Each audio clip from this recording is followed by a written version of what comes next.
Hey everyone, this week we have top 10 Easter eggs. Have a look at the list. If there's anything you liked or didn't like, jump to our Facebook page and let us know, or join the conversation on Twitter. Easter eggs are always a hell of a lot of fun to find, and we had a hell of a lot of fun making this. Hope you enjoy.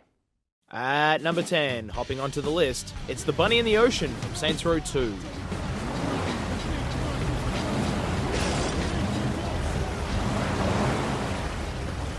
At number 9, testing their speakers, it's the Singing Turrets from Portal 2.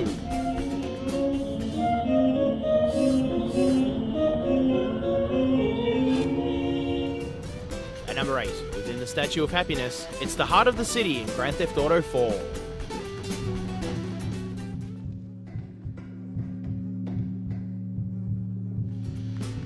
At number 7, he screamed for ice cream, it's the ice cream truck from Hitman Absolution.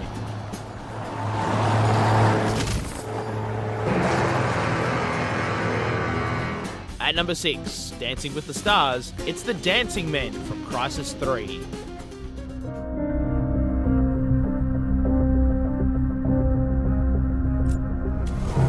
At number 5, cute, cuddly and deadly, it's Mr. Toots from Red Faction Armageddon.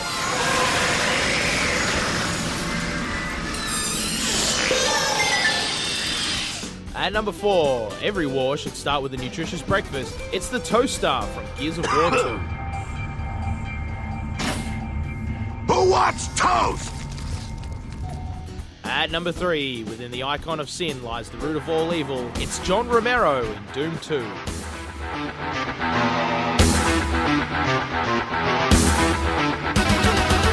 At number 2, planning a scene of Gotham, it's the Arkham City plans from Batman Arkham Asylum.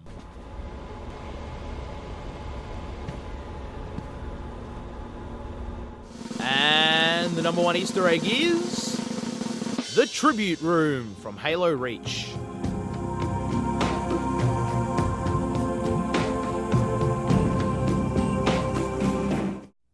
So that was top 10 Easter eggs. I had a lot of fun with this list, but I understand you guys had a few disagreements. Mr. Toots should have been number 1. It was pretty good. Like, the amount of devastation you get from a horse expelling a rainbow is pretty good. I love that he screams. Yeah. I got to admit, though, I do like the facial reactions he pulls as you do that as well. And just the context in that you're fighting a horde of, like, aliens from Mars and, yeah.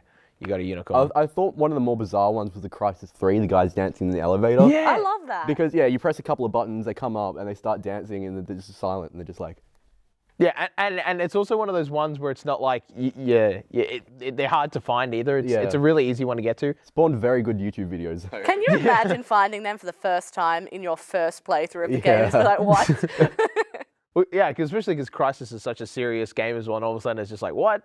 My personal favourite of a lot of them, though, just for nostalgia's sake, is John Romero from Doom 2. I like how that Easter egg, though, is like pretty obvious, especially when you hear the demon talking. It sounds all demonic and evil, but actually backwards it's John Romero saying, "Hi, I'm John Romero." That's cool. All right, now we're going to go to our Homegrown segment at Hovergarden.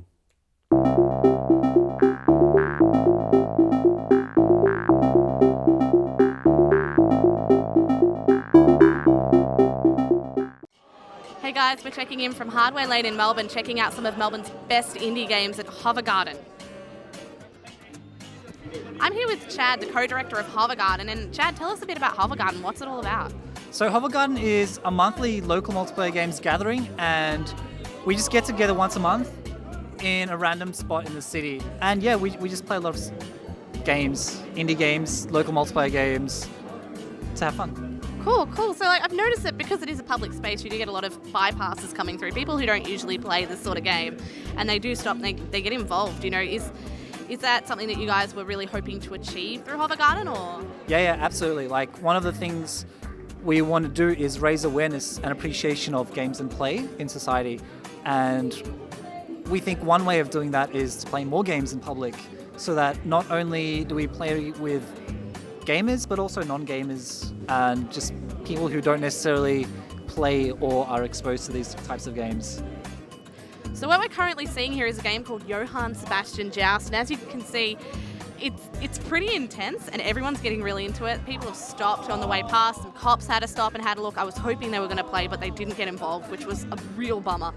But basically, the concept of the game is that each PlayStation Move controller represents a candle. And according to the music, either fast or slow, you have to move around and try and knock out other people's candles. Now, when the music's faster, that means that you can move around more and your candle won't blow out itself. But when the music's slower, you have to be very careful how you move, or else you'll blow out your own candle.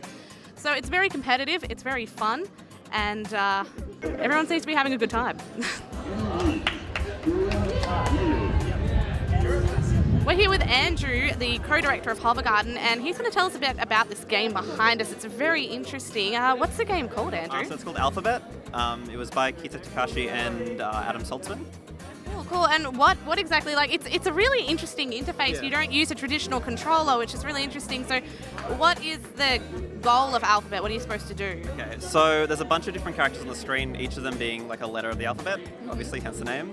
Every time you press the key that like they correspond to, they will run, and then you let go and they jump, and you just have to get them through like an obstacle course, all in one piece. We mapped it so it'd be on this dance pad here, so each button represents a different letter, so we can get a heap of different people playing.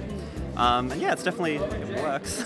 So do you find that it's a game that sort of brings people to work together, or does it work the opposite way in that sometimes people sort of get a bit aggressive in a weird, scary Monopoly way? Yeah, definitely both. You'll see people pushing each other out of the way, or like, go over there, so yeah.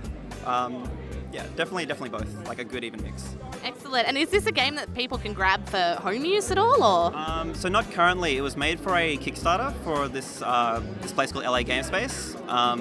So if they backed that Kickstarter, they can get it. But otherwise, I think it's gamepacks.net. They can buy it as well, as long as a few other experimental games. What brought you to Hovergarden this weekend? Well, I've always gone to like the Hovergarden events, and I really enjoy them because, you just get to interact with a whole bunch of people and play games. So like, what else am I going to do on a Sunday night?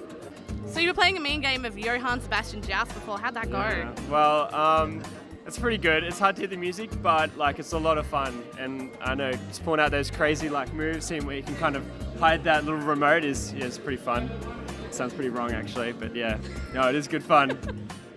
Awesome. So like, do you have like any like sort of techniques or strategies that you use when you play it? Or? Yeah, the strategy is usually everyone like just goes in a clockwise kind of motion and avoids everyone, and then you just kind of got that sneaky little slap, and that usually does it. So sneaky little snap, the sneaky little snap. Yeah. So what games do you find are more sort of like appealing to just random people coming through the street, and the ones that are more appealing to like people who show up because they know what Hovergarden is, like the gamers versus the normals? Okay, yeah. So we try and capture a wide spectrum of games. We tend to have a lot of games that are really easy to pick up and easy to play, like JS Joust is one example. It's really simple, and it's very easy for players who haven't played it before to jump in and play. And then we have games like Towerfall, which appeal to a different type of audience.